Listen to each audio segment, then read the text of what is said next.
Okay, here we are, the final Q&A for Season 1 of Star Wars X Warhammer 40k series. Okay, so, reminder to everyone listening, 1, there is a Q&A master list in the video description.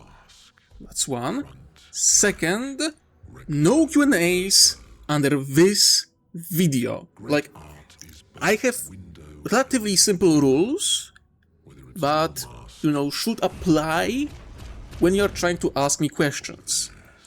If you break them, well, you will have to find out how much such things might irritate me. Anyway, because before I start rambling about my burning hatred, let's start with the first question from the person with no name. Well, that's a name and a half, okay. Q&A, what do the people of the Skyriver galaxy think of Leagues of Votan and the space dwarves? Will they dismiss them just as another human-like alien? Near humans, or as they are called in Star Wars Galaxy, are a common sight. Very, very common. So,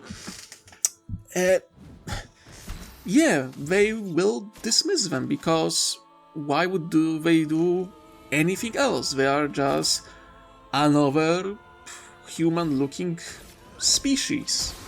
And, they would be right. The kin are basically either uphumans or mutants, if you want to be, specific. And, considering what near humans you can find in Skyriver Galaxy, including the Chiss, the kin aren't really that, shocking in their looks. Okay, next question from John Levy T1W. Q&A 1. By the scales of Psyker's classification, even though abilities, nature, and techniques of Force users and Psykers behave differently in two power systems, where do the most powerful and quality concern EO Force? Again, sorry, what? What you are trying to ask? Well, no. Why couldn't you just ask by 40k scale, where do EU Force users fall into? Like Palpatine, Luke, Revan. You could put all of this in one sentence and, not make it a freaking maze where I try to figure out what the hell you are trying to tell me. Oh my god. Simplicity. Simplicity in asking questions. Do not try to make it, into a thesis or a story or whatever hell this is. Simple question or simple structure of a question so I could actually answer it within, 6 minutes and not, 30. Okay? Great. So, as to my answer, okay, how to answer it, because I kinda answered very similar question before, but okay, I will humor you. I don't know if you are aware that power scaling in Star Wars and Warhammer 40k is complete whack. It's all over the bloody place. Not to mention that the power scaling of every given character changes many times drastically depending on the period where you find them. I am so bloody tired of people like going, oh, in EU Palpatine could use Force Storm, why he didn't use it during the prequels? Because he didn't know it then. Like, there was 20 years! 20 years! Do you think that Palpatine was sitting on his ass for, for those 20 years and did no research? Didn't boost his power in the dark side over the decades of his rule? In fact, I believe, or from what I found out, I think he done most of his growth in this period. Yes, he learned a lot from Plagueis. Then he was, senator or the chancellor, so a lot of his time, or majority of his time, was taken by, politics and pushing everything into or towards the Clone Wars. But after he became the Emperor and he could move, into the shadows, he could truly develop his dark side powers. So, it's also a question, Palpatine, from which period? Because that's very important, because Palpatine, by the end of his rule, is significantly more powerful than Palpatine, the Chancellor of the Republic. There is gigantic gap between them two, okay? And same goes for 40k. Power scaling is incredibly difficult, so I don't want to give you a one-word answer like, oh, Palpatine was alpha, or Anakin was alpha, or maybe high beta. No. And why I can't give you a clear answer? I will tell you.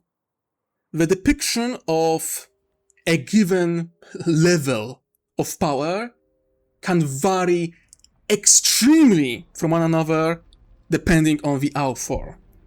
If I tell you, oh yeah, Palpatine is like low alpha, you can look, for example, and say, well, here alpha basically snapped his fingers and he split an Imperial Knight in two.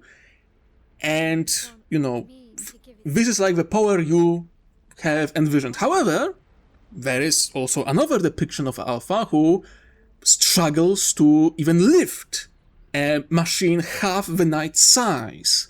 What's then? Outside of like broad stroke basics, I cannot go into details with power scaling, comparing it to EU or 40k or Star Wars canon, because if I try, I will fall apart. The story will fall apart. Power scaling in crossovers, in faction fiction, is very difficult, precisely because the power scaling is all over the place, depending on the author. Would you like to know the solution to this problem? It's not consistency with expanded universe or 40k lore, because, as I said, it's basically impossible because of inconsistencies between writers. No, the most important thing is internal consistency.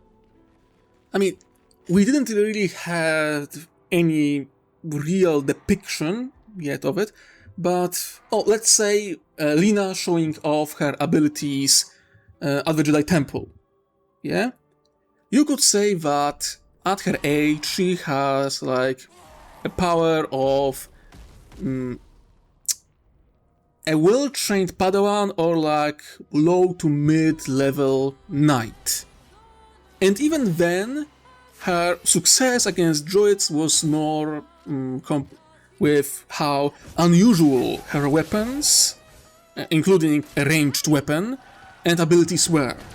She managed to, outpace the programming of droids that were trained to, fight Jedi.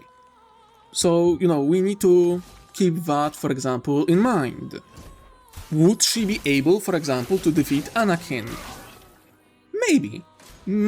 At this point, with her age, experience, and with how brutal her training was, at this moment, I think she would be able to.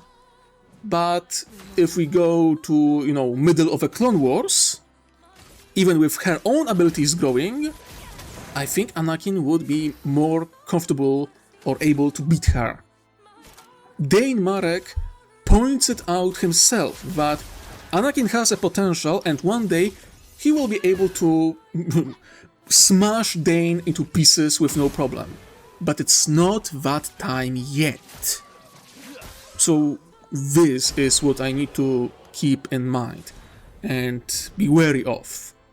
Internal consistency in terms of power scaling. Not consistency with EU, with 40k lore, or anything else.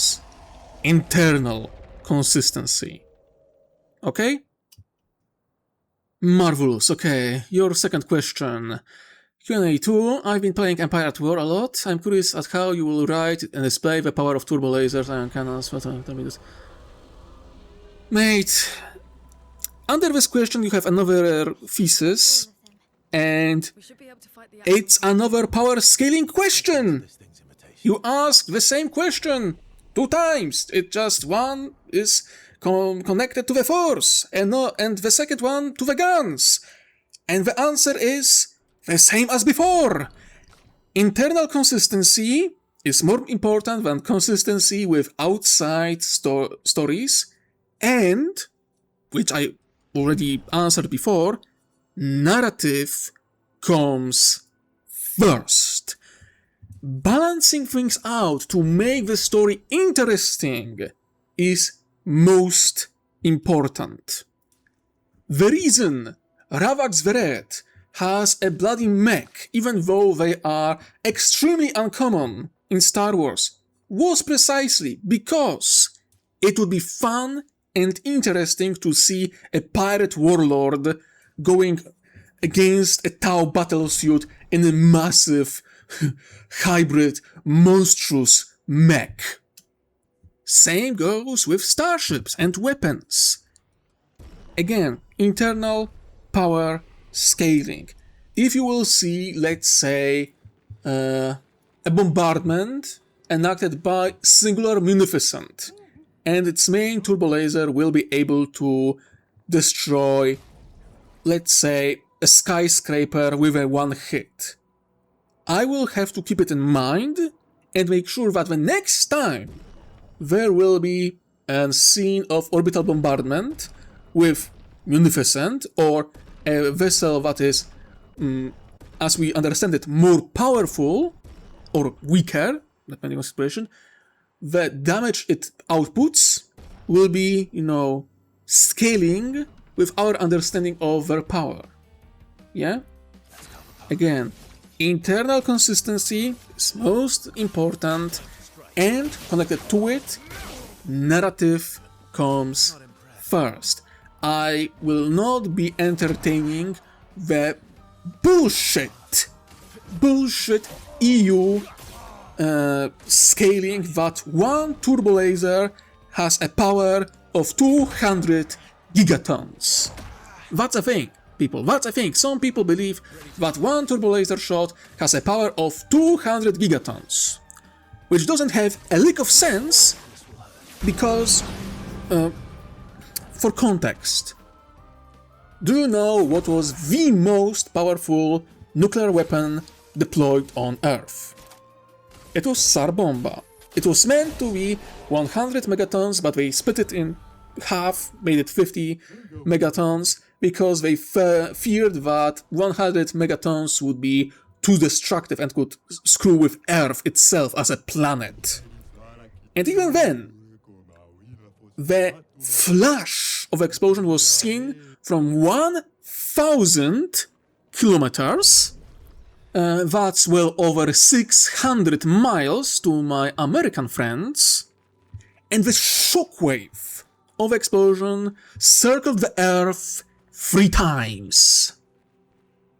And 1 gigaton is equal to 1,000 megatons, which means a single turbo laser shot, according to Expanded Universe, is 4,000 times more powerful than fucking Tsar Bomba, the most powerful nuke ever deployed. And when you think about it, why the hell does a Death Star exist in that case? You don't need a Death Star to destroy a planet. You just need a single salvo from a Star Destroyer. An ISD, Imperial Star Destroyer, mounts over 100 individual turbo laser barrels. Over 100. fire them once at a planet. And this planet will experience 400,000 more destructive power than a single SAR bomba. Does anyone start to understand why I am so freaking angry about power scaling, and why I say to everyone to go screw themselves, because internal consistency, it will be 1,000 times better than me trying to be consistent with bullshit numbers from expanded universe. If you want to see how I depict power of given weapons, well, you have two major or semi-major battles to look on. Look there and see. That's the power scaling I will be going with. Okay, we spent long enough for on power scaling discussion. Let's see another question. From Dylan the Ragent 1519. Sorry if I pronounce your name differently. Sorry. Q&A1. What would the Black Thorn dynasty think of the droids, and which ones would they think were useful? And if the Black Thorns would just use Tau drones, what about Imperial Tech Priest sect that didn't have sanctions against abnormal intelligence? The Covenant of the Iron Rose, that's the sect of Mechanicus which works with Black Thorns. They are heretics. They more or less accept AI, and since the Black Thorns work with Tau so much, they don't really have problems with drones or AI that much.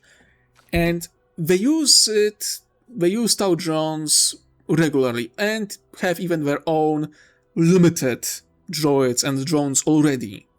Though again, with a lot of stigma and limitations put by the tech priests, because even though you tolerate AI, doesn't mean you want to make them too advanced with, their paranoia and history.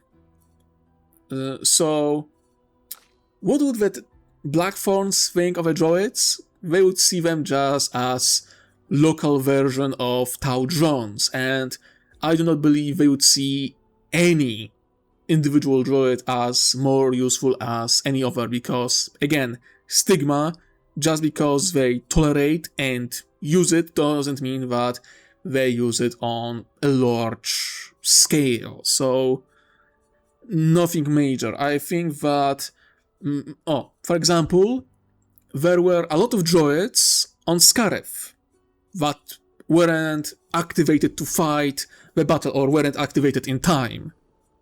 Where do those droids end up? A good portion goes to research, to the Covenant of Iron Rose.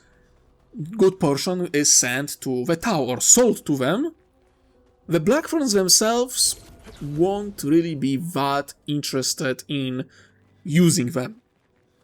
So yeah, that's about it. Okay, your second question. Q&A 2.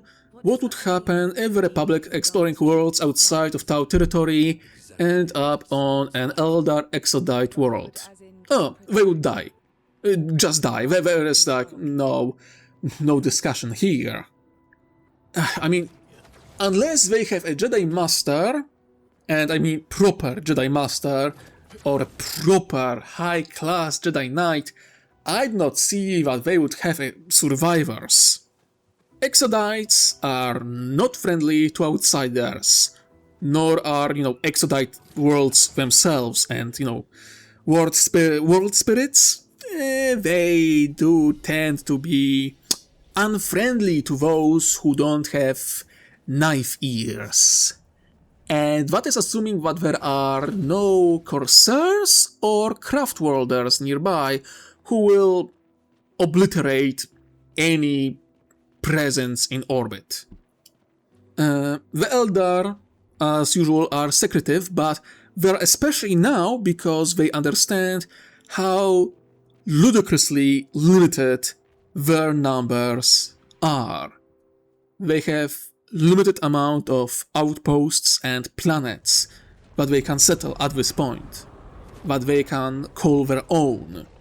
So any threat to any Elder World is to be seen as a mortal threat. There is a reason why you see an Elder Farseer go all the way to Tiau itself. They are making deals, they are striking agreements to ensure that the Tau will leave them alone and probably in the future ensure that nobody messes with the Eldar. Sure, the Tau and the Eldar had several conflicts, but all things considered, Tau do not like waging war against the Eldar, so they usually leave them alone. In fact, there is far more cooperation between Eldar and the Tau than conflict.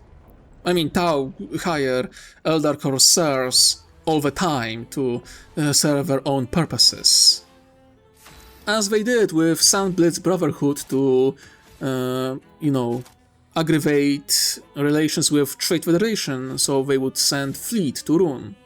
Because to those who didn't catch, despite denying to have any connection to it, yes, the Tau did contact through different means Sandblitz Brotherhood and caused or pushed them to cause an incident with the Trade Federation, hoping to start a little conflict so that the corporations would understand what they are facing and decide to back off. And they succeeded. They achieved exactly what they wanted because the Watercast are very good at analyzing people, and Neimodians especially are very easy to read. So, again, if the Republic found, or anyone else from Star Wars Galaxy found an Exodite world, expect they would die a rather horrible death and disappear without a trace. I mean, those dinosaurs that the Exodites are riding on do need to eat fresh meat. Okay, next question from Vigo Hamiquist 6986. Okay, hello. Q&A 1. How do you write so fast? I really don't. I'm lazy, I take breaks, Look, it's like... You know how there are writers who say, oh, I sit down and I write one page every day. That's not me, mate. That's not me. There are days that I can't write a single word. Like, I have plans, I know what I should write, what I should be doing, but I just sit on my ass, look at the page, and then switch on some game or watch some TV series because I just do not feel passion, energy, inspiration to write. And then, the next day, I have inspiration and I write 10 pages. There is no rule to this. I do not write every single day. It's like day 1, I write 2 sentences. Day 2, I wrote absolutely freaking nothing. Day 3, holy hell, I wrote 12 pages. Nice. Day 4, I didn't write any sentences, but I did do some corrections with the previous text. Day 5, I did absolutely nothing. I was cooking that day.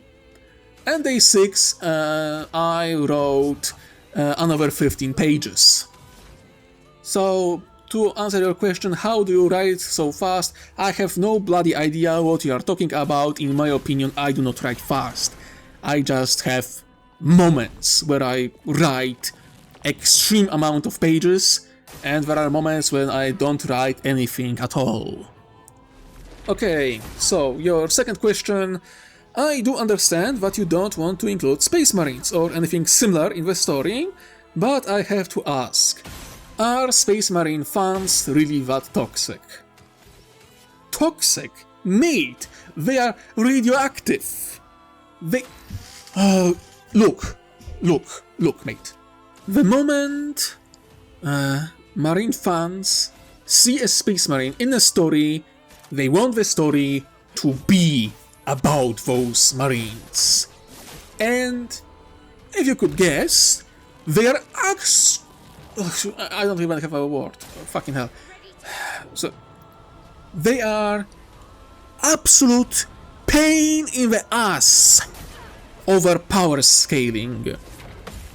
I bet if I placed a squad, 5-man tactical squad of Space Marines on Tatooine, you will find at least 628 Space Marine fans who will claim those 5 Marines could conquer Tatooine by themselves, and do it within a week. I mean, let's ignore how many mercenaries, droids, and weapons Jabba could throw at them. I mean, yeah, of course there are situations where Imperial Guard can, after taking losses, kill dozens of Marines, but yes, Star Wars characters, they are no way, shape or form could possibly threaten our glorious Space Marines.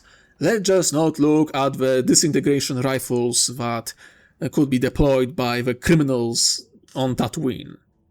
Look, even when you find a story where Marines kick ass, like really are sure to be cool and all, you will find salty Marine fanboys who will scream, well, they should have kicked even more ass! And God forbid, gods, demons, everything in between and beyond, fucking lizard man and spaghetti monster, whatever you want to pray to, but you will have a non-marine, non-demon, non-chaos thing kill a Space Marine. Oh no, that's when the crimes were committed against lore. Look, I know that there are Space Marine fans in my audience, but sorry guys, some of you guys are in total fucking denial, okay? And how do I know? I will use the oldest and the most overused fucking example of Tau Space Marine lore. You already know it, and you fucking hate it. I hate it especially because it was written by Phil fucking Kelly. The fucking Tau fighting Dreadnought scene. You all fucking know it. The horse that is kicked and kicked and kicked, even though it's not just dead, it's a fucking fossil at this point.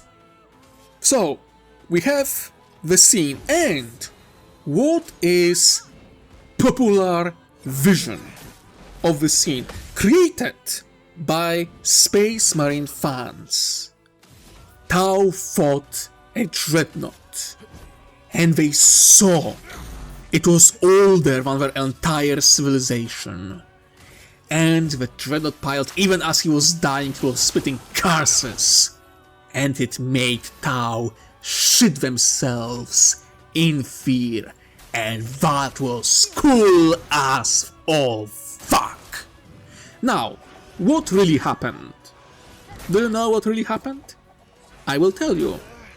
Within like 15 minutes of its deployment, the Tau killed an ancient veteran of a chapter.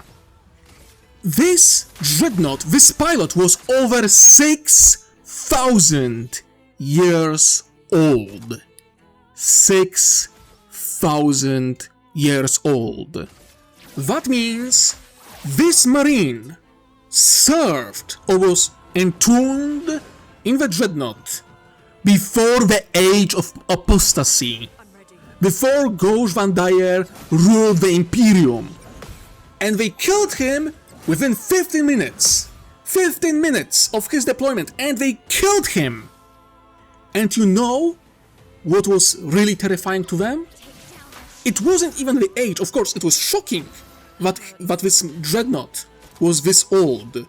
But the thing that truly shook the Tau wasn't the age of that thing, but how it was treated. Because holy hell, is how the Imperium treats their veterans. How the hell do they treat their criminals? Which is, by all accounts, a fair reaction, because Dreadnoughts, or being entombed as a Dreadnought, is freaking terrifying. And that's the truth. Those are the facts.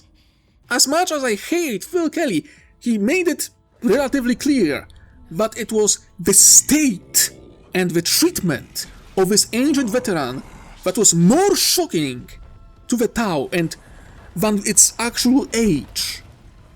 But the Space Marine fanboy vision of the scene is completely flipped. They ignore the fact that they lost a 6,000-old Dreadnought. That is not a small thing. That is a massive thing. Who just waves off a death of a 6,000-year-old Dreadnought?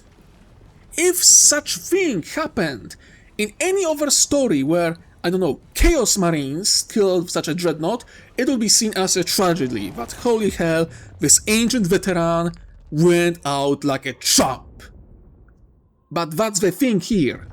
This ancient veteran didn't go out like a champ. He was put down like a dog by, in comparison, children by 40k standards. That's like kids who go to the kindergarten beating to death a veteran of D-Day. Not impossible, but I don't know if you want to be, happy about the fact. So again, Marine fanboys are in constant freaking denial. They will twist any freaking scene and narrative to make themselves and their glorious Marines look cool. Again, they aren't just toxic, they are radioactive. If I put Marines in my story, hell, even if I will be convinced to do so, I will be extremely freaking careful in how I use them, because the moment I do, cancer will start to spread. You understand that, right? Handling Marines in a story is like handling a radioactive material. You need to be extremely bloody careful that they don't destroy everything you built. That's why, as of this moment, no Marines in my crossover, and I do not see them showing up anytime soon. Maybe I will be convinced to change my opinion somewhere in the future, maybe. But even then, I will be fighting hard to make their presence as small as possible. Okay, next question from that one guy 5856. Hello? Q&A 1. Have you thought about contacting other content creators for voice acting, like Voldemort and Oculus Imperia, or whoever else you might think of, since it might attract more interest into the series, and many creators already have some fun VAing experience? Okay, I don't know what you really mean, because I did, and I continue to do. I mean, Artificial Dragon, the host of Can Mayonnaise Kill a Jedi podcast, voiced in my story. Killer Studio, also. And asking Old Man Reacts almost didn't work, because I contacted him, he was silent for a few days, and I was already reaching out to other people as alternative, But he contacted me, he said, very cool idea, and he joined in, for which I am, again, very grateful. However, I think you are not fully appreciating the logistics behind the scenes. Because let's say I want to use voices of 3 Warhammer 40k, creators. Just 3. Not really that large number, seeing how many voice actors or I have in some episodes, right? Especially the finale. First is, contacting them. And that's no easy feat because the larger the channel, the greater the chance that they will miss my message. And I don't want to spam them, yeah? I don't want it. Then there is the matter that the question, do I have a script ready? Because there is, usually there is a relatively small window between me finishing the script and me starting the recording. So, that also plays with a timeline. And then I need to be, somewhat certain that they will deliver the lines and, read everything in good quality on time. Which isn't a given because many of them have full-time jobs, plus their own channels. And again, if I have 3 voice actors, yeah? There is a chance that I will have finished the script, contacted all of them, they gave a green light, I sent them scripts, or their parts of it, they said, cool, we will record it, I record my parts, yeah? And I'm waiting. First guy delivers before time. Second, just on time. The third is late. And what then? Do I record their lines and waste time on it only to find out like within 4-6 hours that no, they will send it just were a little bit late? Or they record it and find out that, well, they were busy that week and they didn't record it at all. And same with editing, because afterward is a thing. So I will need to re-record the afterward, cutting off the what YouTubers actually gave their voices, right? And all of that is a problem with one episode. The problem grows when you remember that most of my characters talk in more than just one episode. With Patriarch Tybalt and Old Man Reacts, it was basically perfect because it was the final scene of the season 1, right? It was meant to be, surprise, a shock. Holy crap, Old Man voiced Patriarch Tybalt at the very end of the season. Cool. But let's say in the future, I will have scenes with Patriarch Tybalt. While I would want to ask Old Man Reacts to record those lines, do I feel comfortable contact him every 2-3 weeks and asking, hey, there is another episode where your character speaks, can you record those lines for me? That doesn't really feel fair. So, personally, I prefer taking voice actors from my fans, from my fandom, and from professional voice actors. That's like most comfortable for me. And those big creators or other channels to be asked to voice act a scene or two, as like a guest appearance. Again, those are fellow creators, and I would feel bad, just knocking their doors in and saying, hey, would you like, you recorded one line for my series, now now I ask you to record again, and I will be trying to get as many lines of you as possible to exploit your fame to boost my own. Not something I want to do. Again, Old Man reacts, it was a guest appearance. It was very fun, it was very enjoyable, but again, guest appearance. Okay, so your second question, Q&A.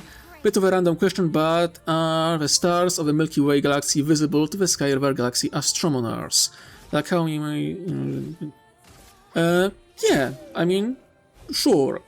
Of course, the displacement will mess with things a lot, but, you know, a beam of light is semi-physical, let's say, and with displacement happening and a given part of a galaxy being displaced, they displaced also that beam of light. So that beam light now travels in a given direction where it was traveling, right? So, yeah, the stars of the Milky Way will be visible in the Sky River galaxy for some time, and, you know, where you can see them will move as the beam of light moves. It will screw with astronomers of Sky River galaxy for a very, very long time. Okay, next question from Commentator 4515. Hello. Q&A 1. What notable Imperial regiments are you thinking about planning to use? And how would the Star Wars galaxy react? I mean, I want to include some classics like Cadians, Kriegers, Steel Legion, Desert Raiders, and few others, but I want to more focus on local regiments, where I think the next season of your homebrews will play in no small part for you to fill up the gaps, create different regiments for different planets, and so forth, yeah? As to how Star Wars Galaxy reacts, spoilers, not going to answer that side question. As to your question number 2, what do you think Throne would think about the Imperium? Just watch On the Nature of the Imperium of Man by Admiral Throne, a Fan with Too Much Time fan piece, created by Lord of Wargaming, and yeah, you basically have everything I would have to say. The man nailed the character of Throne and how he would see the Imperium. I have nothing to add to that. Okay, next question from Noah Parks Q3V. My first question is what was on the data slate that revolted the Ethereal so much that she admitted she was wrong will the town release the Tau files. Okay, so I leave that to viewers' imagination. I just felt that people sometimes forget how grimdark Star Wars Galaxy can be, and the Huts are often at the center of it. They are ruthless criminals. They are the cartels of the Star Wars Galaxy. And they do see themselves as superior to basically everybody, so again, I leave what was on the slate exactly to your imagination.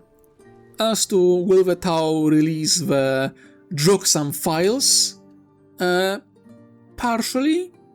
I mean, it is a good way to cripple several small governments and make some senators very unpopular, but then again, Tau do enjoy their blackmail, don't they? Q&A 2. Will there be orc activist groups campaigning against the seeming indiscriminate slaughter and explanation of the greenskins? Okay. I see the rest of your question.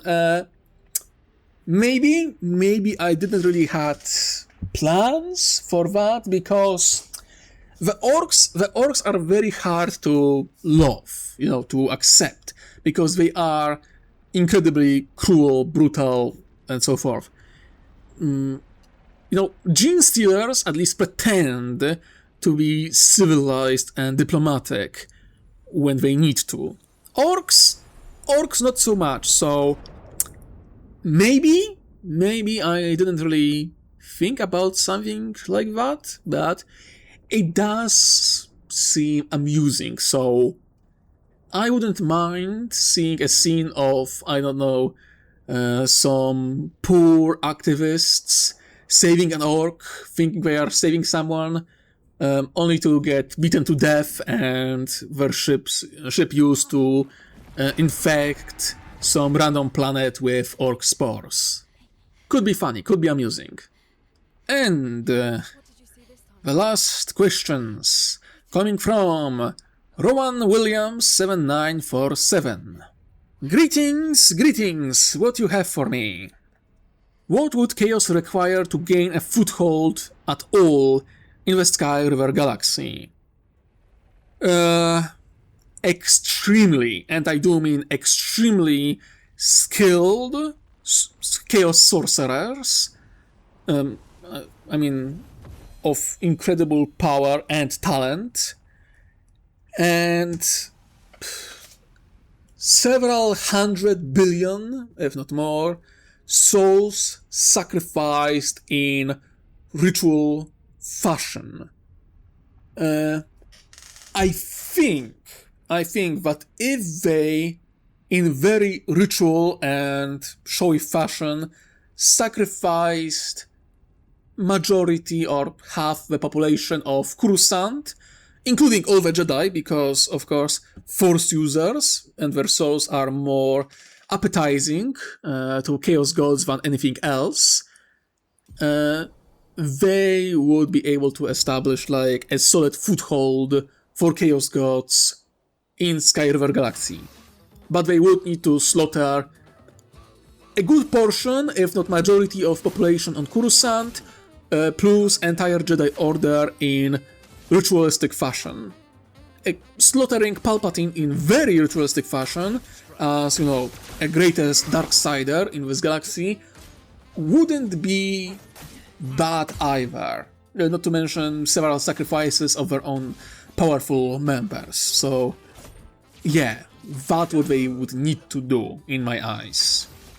Again, not just kill people, because you could say, oh, if they blow up Coruscant, will Chaos Gods take notice? Not really. Again, ritualistic fashion. If they would kill population of Coruscant, then Chaos would have a solid foothold. If they kill a shit ton of people, they might get an echo of attention. Maybe. But even then, that would be a tall order. And your second and final question. What type of substance for the Imperial Remnants now here could they actually use instead of Promethium to fuel all of their ships? I don't know if you know, but Promethium isn't like a singular substance. It just catch-all term for fuel. And, in Star Wars Galaxy, there are many types of combustible fuel. So, yeah, they will be just using what already exists. From what we see, the fuel in Star Wars is very much combustible, so it's just local variant of Promethium. That's all. After refining it through, the machines that the Imperium has, it won't be that different from the Promethium that the Imperium used before. Again, Promethium, it's not oil, it's not any specific substance, it's catch-all term for fuel. And yeah, that's it. The Imperium or Imperium remnants will be just fine using the equivalents of fuel from Star Wars Galaxy. And that, I believe, is the final Q&A of Season 1. That's all questions that I had time for or decided were worth answering. If your question wasn't answered, that means I either answered a very similar question in the past, or it was spoiler-ridden or just uninteresting for me to answer. Better luck next time. I'm working on the next video, so wait for that. Like, comment, subscribe, support me through Patreon and Ko-fi, and other than that, as usual, stay tuned and stay safe out there.